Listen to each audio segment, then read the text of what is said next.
Grand Matin Sud Radio. Bonjour Elisabeth. Bah oui, bonjour Elisabeth, Cécile. parce que c'est un signe de notre époque, avec ce que vous allez décrire. Non mais quand vous m'avez parlé du sujet hier, c'est vrai que ça m'a complètement interpellé. Sur eBay, on s'arrache donc des chaussures de marque Lidl. Oui, absolument. La chaîne Discount a commercialisé, c'était le 1er juillet sur son site internet en Belgique, des accessoires qui sont frappés, on dit brandés maintenant, de son logo rouge, jaune et bleu. Alors il y a des claquettes à 4 €, 3,99 €, des chaussettes à 99 centimes, et le clou, ce sont des chaussures de sport à 12,99 € bien sûr.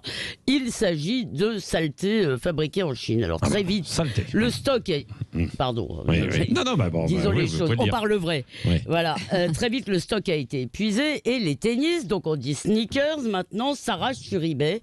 Hier, ils auraient atteint le prix de 755 €, soit 58 fois leur prix d'origine, et bien plus, ma chère Cécile, qu'une paire de Louboutin. Comme rentabilité, c'est imbattable, et ça montre d'ailleurs que la valeur d'un bien, ça n'a absolument rien à voir. C'est pas une donnée objective, c'est totalement lié au désir. Et si personne ne veut voyager, eh bien, un avion ne vaut rien. Oui, c'est un coup marketing ou pas alors ?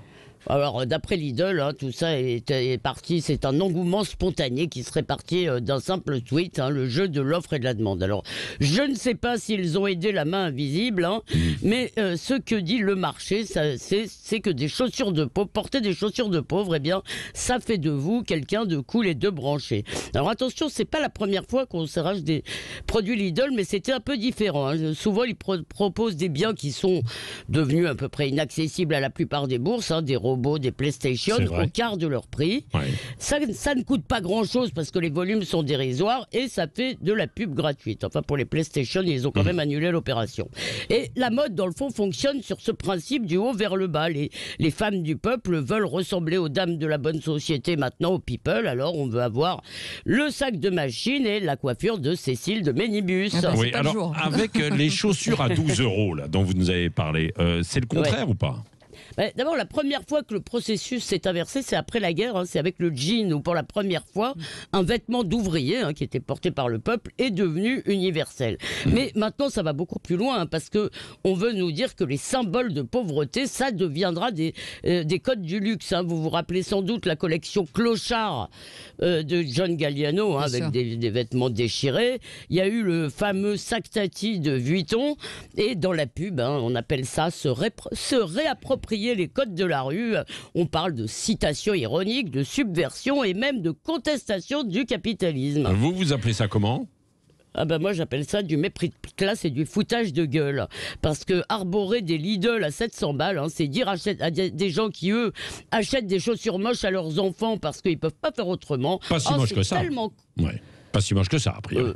Si, je crois que ça fait partie du concept. Ah bon, d'accord. En tout cas, c'est moins élégant. Si vous voulez, quand vous portez ça et que vous les achetez 700 balles, vous dites à des pauvres, vous leur dites « Oh, c'est tellement cool d'être pauvre, allez, sois cool, mec, arrête de nous enquiquiner. » Et je voudrais vous citer pour le baratin vraiment écœurant d'un communicant.